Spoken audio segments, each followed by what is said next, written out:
Fala pessoal, beleza? Bom, para quem tá chegando aí agora, eu sou o Thiago, esse aqui é o meu canal Crítica Marxista. O vídeo de hoje é o quarto episódio, né, dessa série aqui do Respondendo Questões e Comentários. Esse vídeo aqui tá até um pouquinho diferente, né, porque pela primeira vez tem comentários, né? Normalmente até agora eu sempre tive que responder questões, hoje tem alguns comentários, vai ser bem legal. E mas antes disso, né, deixa eu anunciar a última novidade aqui do canal, né? Nas duas últimas semanas eu anunciei, né, aquele curso de introdução à crítica da economia política, né, que são dois módulos, duas frentes, né, que a gente vai enfrentar esse problema.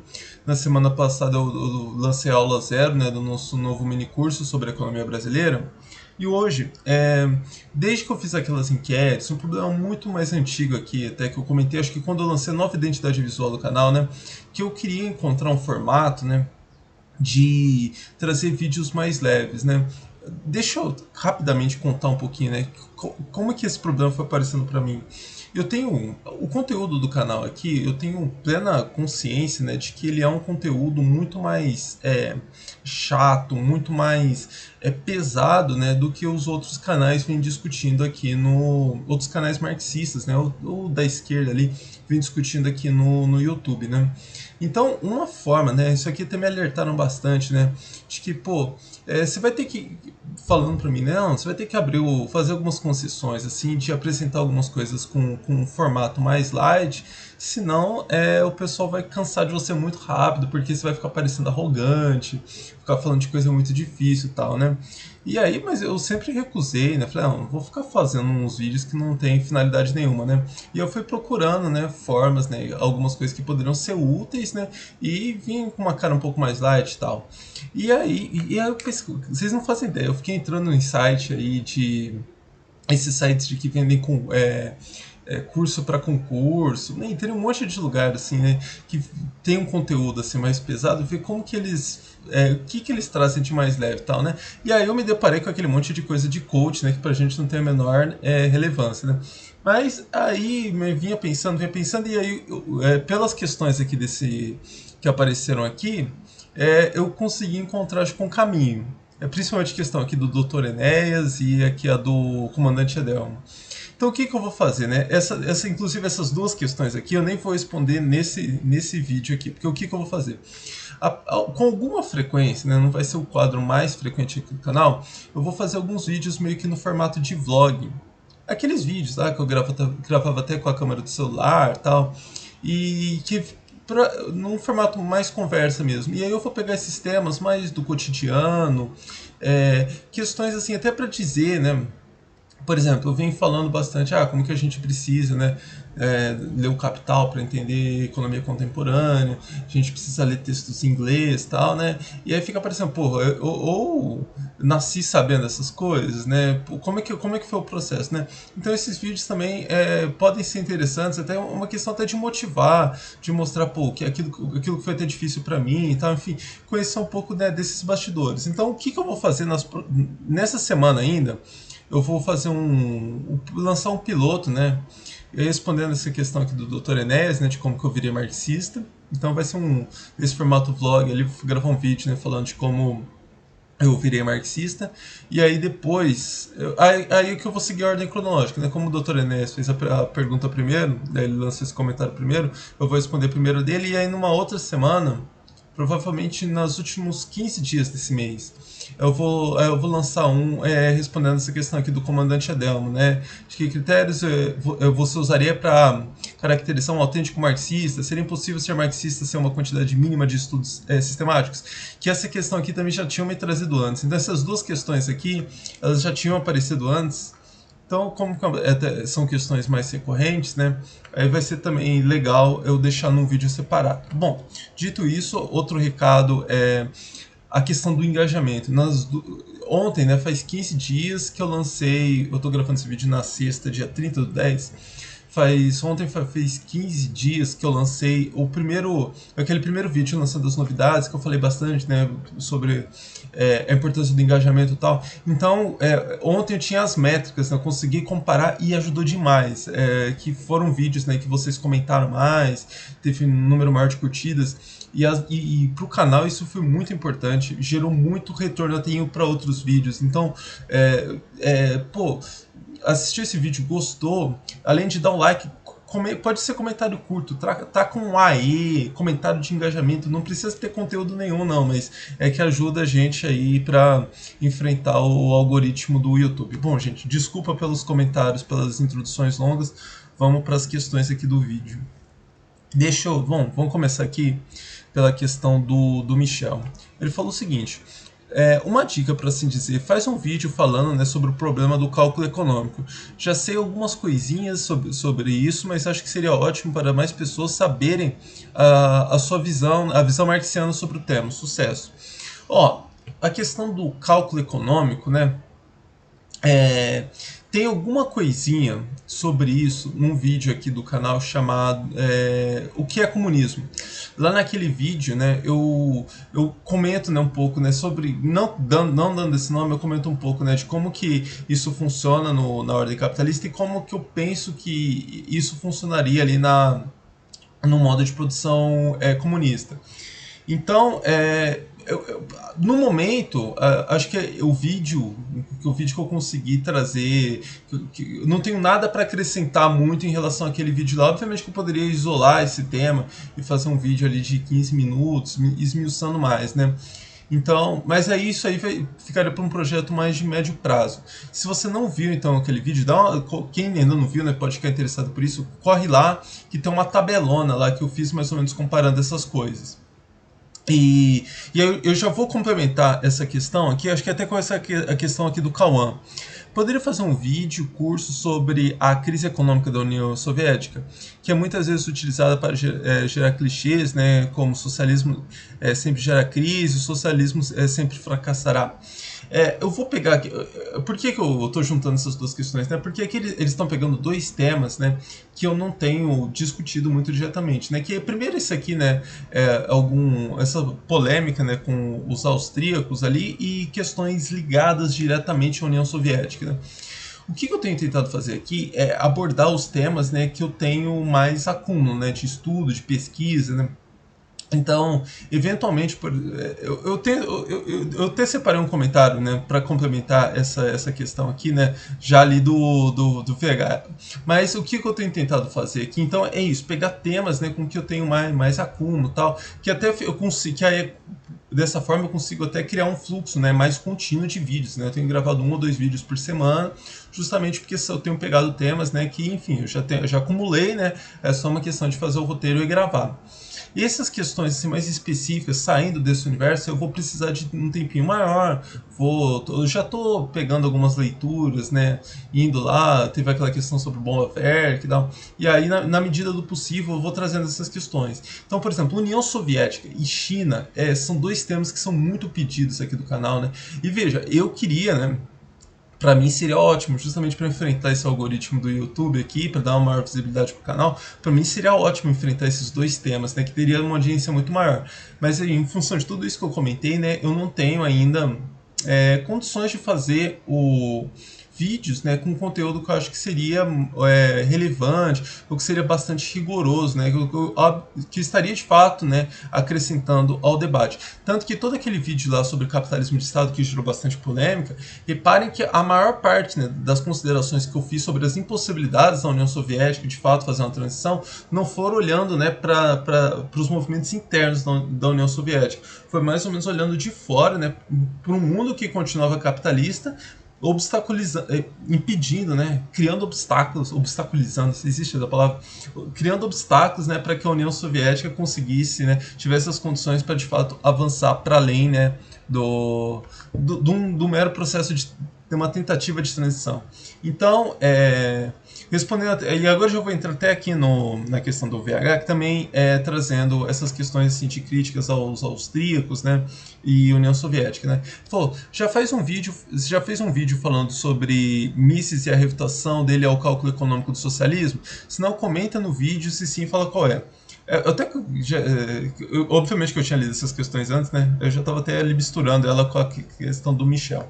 Então eu fiz aqui, deixa eu separar aqui encontrar aqui no roteirinho que eu fiz algumas considerações, né? A primeira delas era essa história ali desse vídeo sobre o comunismo, né? Que eu fiz aquela tabela comparando. E um outro comentário que eu queria fazer é que, até porque assim, vamos lá, né? Eu, obviamente, né, que eu já passei por essa história do cálculo econômico. E curiosamente, e aí vocês podem até se pensar, eu me pensava, né? Pô, tem tanto marxista aí que conhece, né, o Capital.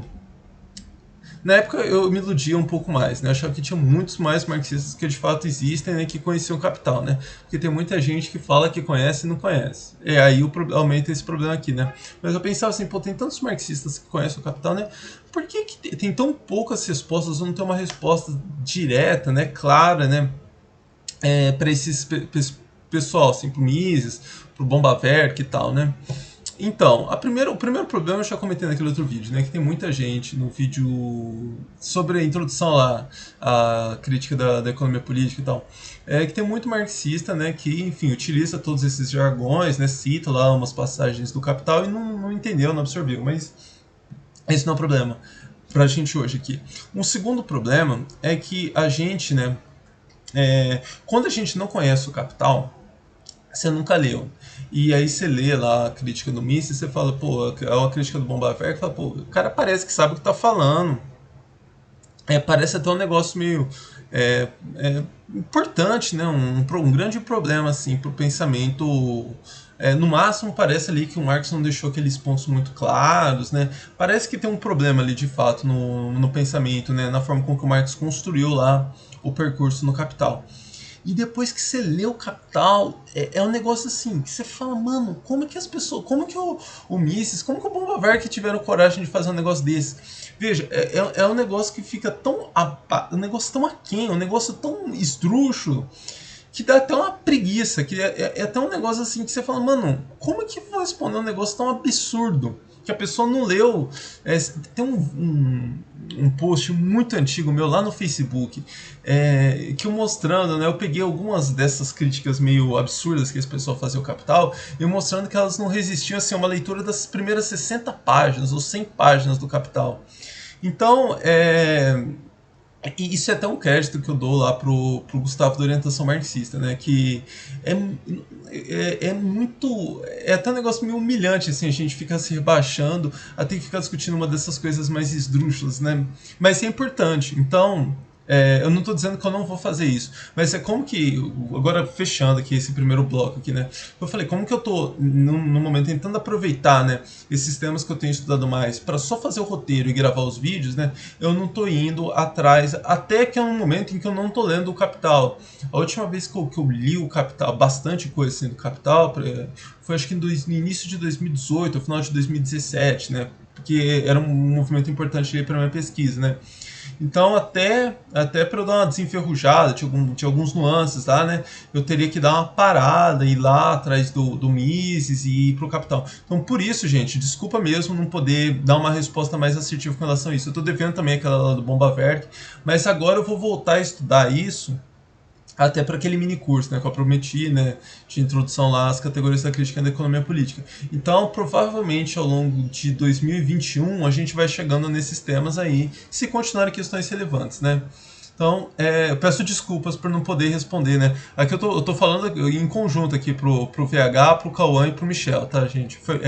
Desculpa mesmo não poder dar uma resposta mais precisa, né, com relação à questão que vocês trouxeram. Bom, agora vamos para as questões aqui que de fato eu vou poder responder de forma mais satisfatória. Vou começar pela questão do Leandro Almeida. Ele colocou o seguinte: vamos mandar uma enxuta. Finalmente uma questão enxuta, hein, Leandro? Que as questões dele sempre muito pesadas. Uma sociedade sem classes pressupõe a ausência da categoria salário? Haveria, e se sim, como haveria remuneração do trabalho? Então, eu acho essa questão muito boa, porque é um negócio muito inimaginável pra gente. Mas, então, sim, é uma sociedade sem classes, a remuneração, né, a forma com que a gente acessa, né, essa massa de bens que foram produzidos, né, que a gente precisa para nossa nossa sobrevivência, independe de salário, né? Não é uma remuneração direta pelo nosso trabalho. Então, salário não tem salário na forma como que eu entendo como comunismo. Aí a questão que sempre sai desse tipo de a gente faz esse tipo de afirmação.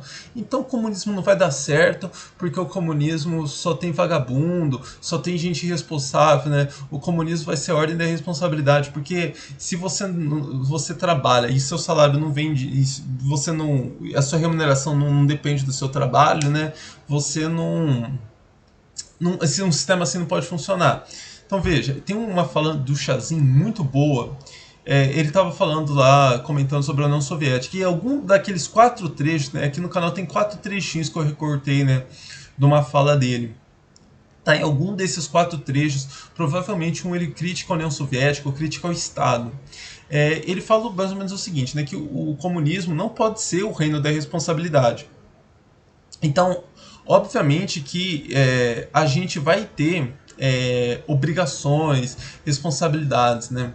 Então, obviamente, quase consequentemente, né, a gente vai ter que amarrar a forma com que a gente acessa, né, essa cesta de bens que a gente precisa para a nossa sobrevivência, com a gente cumprir com as nossas obrigações, com as nossas responsabilidades. Então, veja, é que aqui no capitalismo essas coisas ficam tudo juntas, né? Trabalho, sua obrigação e salário. Ali, vou dar um exemplo. Veja, dentro dos marcos do capitalismo é muito difícil dar um exemplo claro sobre isso, né? Porque não é assim que funciona. Então vai parecer um negócio muito esdrúxulo, mas só para visualizar.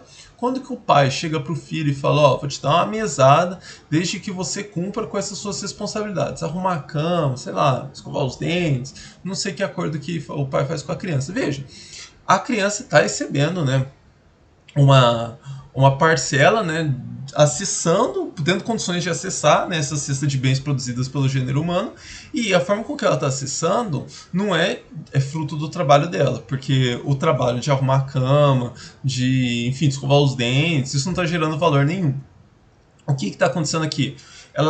O pai está amarrando esse acesso da criança a ela cumprir com as obrigações dela, que elas são uma criança mais responsável. Então veja, de forma muito mais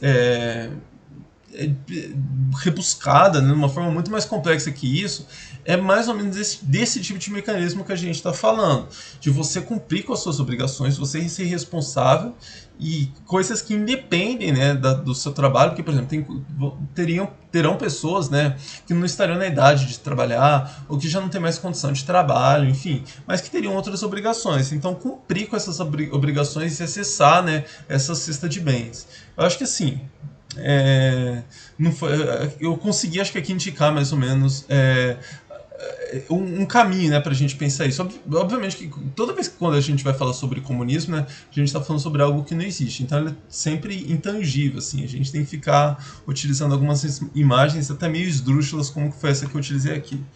Bom, deixa eu ir aqui então pro comentário do Pedrinho. Eu gostei bastante aqui dessa questão que ele trouxe. Deixa eu achar aqui também no meu roteiro, já que eu tô me enrolando toda hora. Ele colocou o seguinte: eu tenho uma dúvida. Eu vi um certo comentário, eu vi um certo comentário, alguém criticando a teoria marxista usando esse gráfico aqui como exemplo. O gráfico já está aberto aqui, já vou para ele. Não sei se a fonte do gráfico é confiável, está dizendo que é o FED, então vou partir do pressuposto que é. O que a pessoa disse que não faz sentido na teoria marxista é que o preço da força de trabalho. Aliás, vamos ver o gráfico antes aqui, que senão vai ficar muito intangível para vocês. O gráfico que ele está falando, esse aqui, ó, só sobre a fonte é muito confiável sim. O Bureau de Labor Statistics é uma fonte bem confiável nos Estados Unidos. Então vamos, antes de entrar no que a pessoa está falando, vamos analisar esse gráfico aqui. Eu acho que eu tô aqui um pouco na frente desse gráfico. Bom, gente, o gráfico tá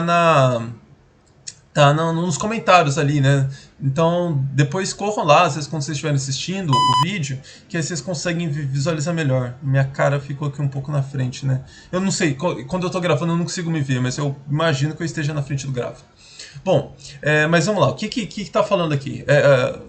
A gente vai olhar aqui em cima, vai dar para vocês acompanharem também. O que tá aqui na linha azul, né? O que é a linha azul? São a remuneração, né, média por hora de trabalhadores, né, de empregados na produção em funções de não supervisão na manufatura, na indústria, de 1947 em diante. Então veja, remuneração média por hora de empregados, né, que estão em funções produtivas ali de não supervisão. Isso, hoje, é uma fração pequena da classe trabalhadora. E na linha vermelha aqui, tá o índice, né, o índice de preço ao consumidor, né, para todos consumidores urbanos, todos os itens. Mas ainda assim, é um índice de inflação. Então, eu confesso, né, que eu não sei exatamente o que entra ou o que fica de fora desse índice, né? Mesmo os índices aqui que a gente utiliza no Brasil, às vezes eu fico confuso, né? Não tenho a menor pretensão de dizer que eu sei exatamente qual é a cesta de bens que está inclusa no índice de inflação utilizado lá nos Estados Unidos. Mas então, veja, o que tá aqui eu falei o que tá na linha em azul e o que tá na linha em vermelho, né?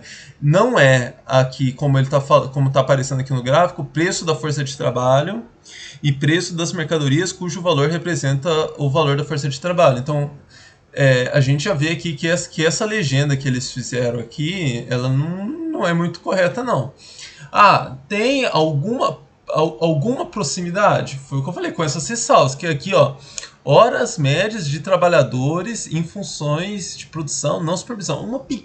Isso aqui hoje não é mais do que uma pequena parcela da classe trabalhadora. E aqui é um índice de inflação que a gente não sabe quais são exatamente os itens, né, que estão inclusos aqui, para dizer que isso aqui de fato representa o preço, né, das mercadorias cujo valor representa o valor da força de trabalho. Isso é a discussão aqui, inclusive, né, quais são essas mercadorias, né, que representam o valor da força de trabalho. É uma discussão muito difícil, né? O Marx no Capital, ele não coloca lá, não, peraí, ó, gente, vou dar aqui o rol de bens, né, que compõem o valor da força de trabalho. Por que ele não fez isso? Porque no próprio Capital ele falou que isso depende de questões culturais. Países com maior desenvolvimento, países mais humanizados, né, com maior desenvolvimento assim, de questões culturais, incluem bens que países, né, mais selvagens, não em condições mais bárbaras, não incluem. Questão de, por exemplo, acesso ao tratamento psicológico, questão de educação. Então, veja, é uma questão, não há uma cesta, é um rol definido de itens, né, que assim, ad eterno, né, universal, que representa o valor da força de trabalho. Isso depende de país para país em determinados momentos. O mesmo país, por exemplo, no Brasil, tem momentos em que o Brasil parece um país muito mais civilizado do que parece hoje, enfim, que virou bagunça, né? Então, de cara, né? Eu nem voltei a ler todo o comentário, né? Mas já apontei que uma série de problemas, né? Questões aqui que tornam a discussão mais complicada. Agora vamos voltar lá para o comentário dele. Bom, o que a pessoa disse que não faz sentido na teoria marxista é que o preço da força de trabalho está tendendo a crescer mais do que veja, o preço da força de trabalho, o preço daquela parcela da classe trabalhadora está tendendo a crescer mais do que o preço médio das mercadorias ao longo do tempo, mais o preço médio daquelas mercadorias lá ao longo do tempo. E segundo a pessoa, isso seria um indicativo de que a teoria de que o trabalho incorpora valor das mercadorias está errado. Ainda que forçadamente, veja que os dois gráficos seguem uma direção parecida, né? Então, mas assim, não consigo nem entender como que a pessoa chegou a essa relação aqui. Não sei se esse gráfico considera trabalhos que funcionam mais como transferência de valor, como setor de serviços, da mesma forma que trabalhos que geram mais valia, portanto ele pode estar errado nesse sentido. Não, ele está errado porque ele está pegando apenas uma pequena parcela, né, da força de trabalho. Hoje, por exemplo, trabalhadores, né, industriais, né, em atividades manufatureiras nos Estados Unidos, está diminuindo cada vez mais em relação ao conjunto, né, daquilo que é a classe trabalhadora hoje. E essa parcela é uma parcela que tem a tendência a ganhar melhor. Comparação, hoje um trabalhador da Ford ganha muito melhor, mesmo o cara do chão de fábrica, ganha muito melhor do que um entregador aí do iFood, um entregador lá da Amazon, um motorista de Uber. Então veja, questão que trabalha ali em atividade de serviço, de McDonald's, supermercado, veja. Então ele está pegando uma parcela, né, da classe trabalhadora que tem uma condição, né, tem salários maiores do que a média. E ainda assim, veja que tem um negócio aqui que eu não consigo entender, porque aqui são dois índices, né, diferentes, né? Então eu acho até que é complicado comparar, tentar até comparar o comportamento de um índice com o outro. Veja, o que eu estou querendo dizer? A gente pode comparar a linha azul somente dentro dela. Ele falou, não, em 2010, essa fração aqui da classe trabalhadora está ganhando bem melhor do que ela ganhava ali em 1950, em 1947. Isso aqui não há a menor refutação, esse dado aqui. A mesma coisa de que é um aumento aqui do índice de preços aos consumidores. Comparar essas duas linhas aqui, a gente pode comparar também a tendência, né? A linha azul tendeu a crescer mais do que a linha vermelha, mas a questão de não, a linha azul está acima da linha vermelha. De novo, para a gente fazer isso, e isso que representa de fato o que está dizendo aqui, teria que estar incluso todos os bens, né, que representam o preço da força de trabalho, né? Aquilo que a gente não sabe. Só para vocês terem uma ideia de como que essa discussão é complicada, né? Tem um texto do Kleiman na revista Outubro. Esse texto está em português. Vale muito a pena vocês pegarem esse texto, né? Que ele está discutindo com a história do Piketty, né? O Piketty falando lá, não, está aumentando a renda do 1%, né? E às custas dos 99%. E aí o Kleiman ele mostra como essa discussão é complicada. Porque a maioria, né, dos índices não consideram, né, no valor da força de trabalho questões que não estão inclusas ali no salário, que são fornecidas pelo Estado, questão de previdência, acho que nos Estados Unidos a saúde não é pública, né, mas essas questões que vêm ali por meio do Estado, então não estão ali inclusas diretamente no salário. Então veja, essa questão é muito complicada, né?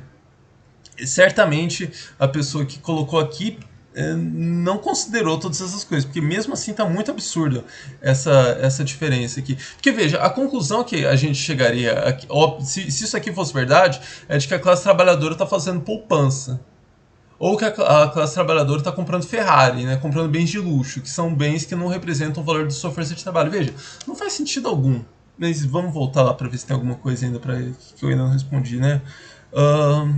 Mas queria saber algum posicionamento mais consistente do gráfico invalida ou não a teoria marxista? Não, e essa afirmação aqui do valor das mercadorias eu não consigo entender até qual foi a relação que ele fez. Porque eu não soube responder essa pessoa. Gente, um abraço, eu gosto muito dos seus vídeos.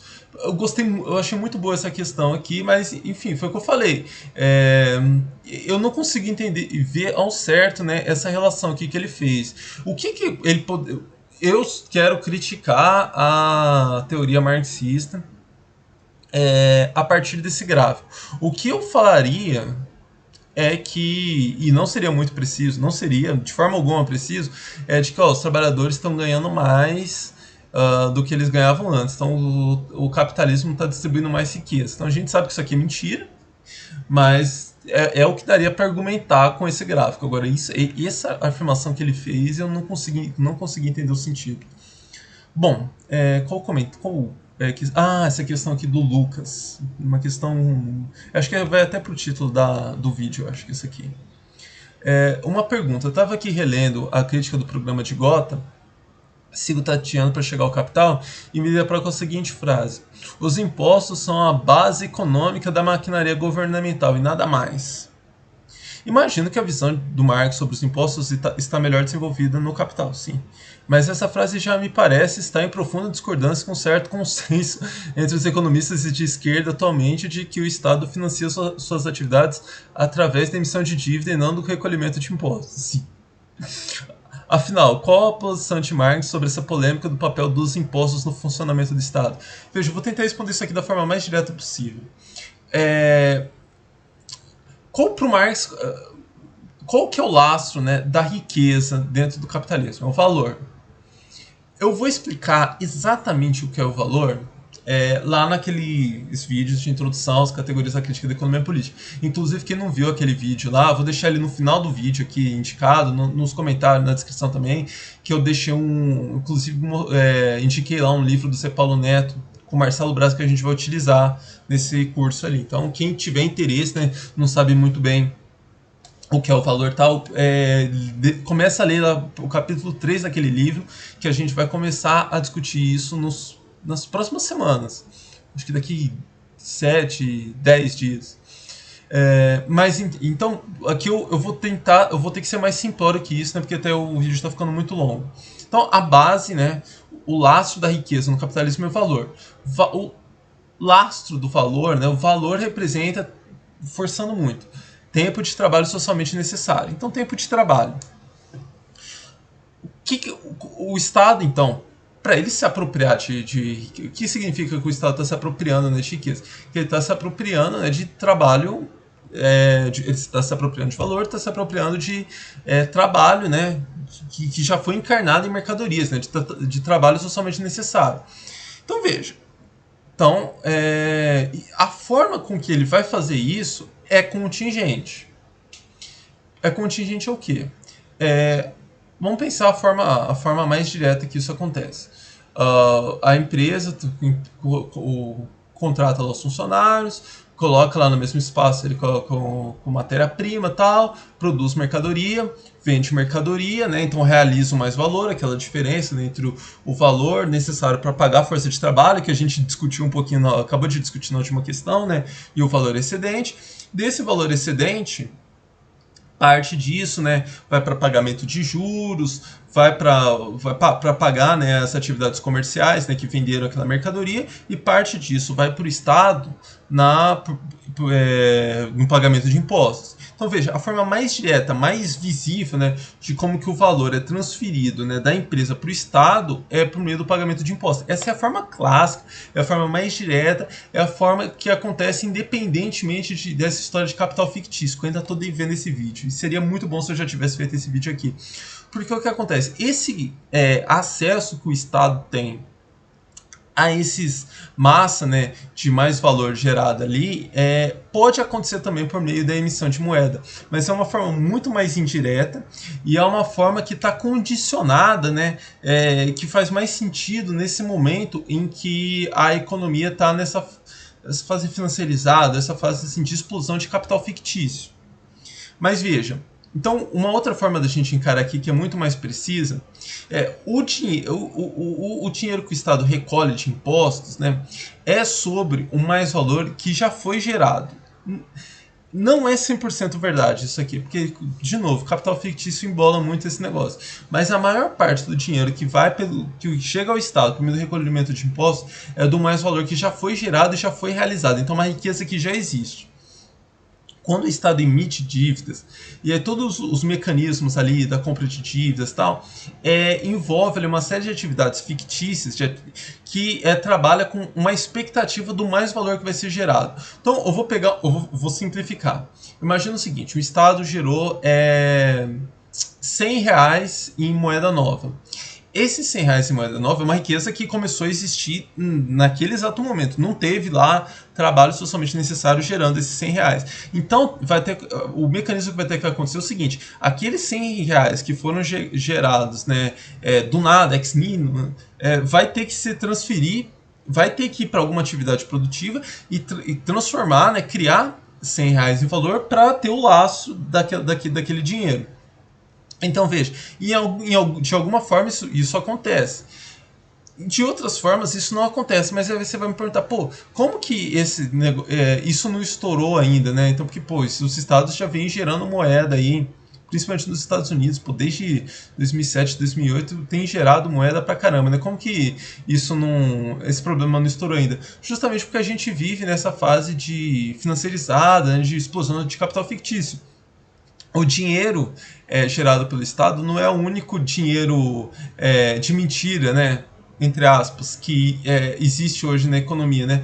Papel, bolsa de valores, o valor, né, das ações das empresas, ele é muito fantasioso também. Então, ele não existe na prática, né? O que eu quero dizer? se a gente somar todo o valor, né, de títulos hoje existente no mundo, de moeda disponível e tal, ele é muito maior do que a. Aliás, a quantidade de quão maior é difícil precisar, mas ele é bem maior do que a massa de mais valor gerada. Há alguma explicação que faz sentido, que não é uma mera irracionalidade, que é em cima de expectativa, né, de um mais valor que vai ser gerado. Vou comentar isso lá nesse vídeo sobre o mercado financeiro que eu estou devendo. Eu sei que tá ficando que é uma questão bem avançada, né? Mas então é isso. Tem mecanismos, né, de que toda essa massa de valor, né, do preço dos títulos, ela é muito maior do que a massa de mais valor que foi gerada. Isso não é um absurdo de cara, porque tem essa história, né, de uma expectativa de um mais valor que vai ser gerado, né? Quem fez aula de matemática financeira, o pessoal da economia consegue entender isso aqui legal. O outro pessoal fica imaginando que tá falando, mano, que porra é essa? Eu vou explicar isso nesse próximo vídeo. Mas então tem esse mecanismo. Ainda assim tem um problema, porque esses preços, né? Se a gente pegar, por exemplo, tem um texto do Robert Brenner, O Boom e a Bolha. É um texto também que tem em português, né? Ele vai comentar ali sobre as empresas que começaram a trabalhar com internet, as empresas .com, do início dos anos 2000. E ele conta, né, como que essas empresas, né, elas valiam milhões, bilhões de dólares nas bolsas e elas quase não tinham gerado lucro. Algumas nem tinham gerado lucro. Então veja, a expectativa de rendimento futuro dessas empresas tinha uma expectativa positiva? Tinha, mas nem de longe correspondia já ao valor daquelas empresas. Então obviamente que tem o preço ali que não tem lastro em valor. Então que é a bolha. O nome disso que a gente utilizado no jargão econômico é bolha. É um valor que não existe e nunca vai existir, e aí um momento estoura e aí a gente tem aquelas crises financeiras. Parte do que acontece então com o Estado emitindo moeda é isso. É essa história de você nadar nessa economia de bolhas, né? Pautadas em bolhas. Mas você tem a opção, o Estado gerou moeda, conseguir transferir aquela moeda para uma atividade produtiva e gerar mercadorias, realizar mais valor e aí dar um lastro para aquela riqueza que foi criada. É uma forma muito mais indireta, muito mais incidental do que o recolhimento de impostos que você recolhe, se retira, né, uma parcela do mais valor que já foi gerado. Gente, eu sei que eu deixei essa questão aqui para o final de propósito, né, porque é a questão mais complicada e ver que pressupõe, né? Por isso que eu falei, né, de como que a gente vai trabalhar lá naquele vídeo, né, de crítica da economia política, né? A gente vai pegando as categorias mais simples, indo tijolinho a tijolinho, até chegar nessas questões mais complexas, que aqui eu precisei, para discutir isso em detalhes, precisei falar de toda essa história de valor, valor se transformando em lucro, diferença de valor e mais valor, essas questões de transferência, a diferença entre gerar e apropriar mais valor, capital fictício. Então, eu peço também desculpas, né, porque essa questão foi uma questão bem avançada, né, e eu sei, né, que a minha resposta ficou confusa, né, diante de toda essa complexidade. Bom, acho que é isso. Deixa eu ver se eu não deixei nenhuma questão para trás. É isso. Eu peço desculpa mesmo, pessoal, que eu não respondi. Eu vou responder então. Esse vídeo deve estar indo ao ar na terça. Provavelmente na quinta ou na sexta eu vou lançar então esse primeiro vlog, um vlog entre aspas, gente, respondendo essa questão aqui do Dr. Enéas, como eu virei marxista, e aí daqui uns 15 dias, 20 dias, né, eu vou lançar um outro respondendo essa questão aqui do comandante Adelmo. Então, gente, é isso. Se possível, dê o like aí, comenta aí qualquer coisa, põe um ponto, um aí se vocês gostaram então, e querem ajudar o canal aqui pra gente poder alcançar mais gente. Desculpa aí acho que o vídeo ficou bem longo, mas um abraço e até a próxima.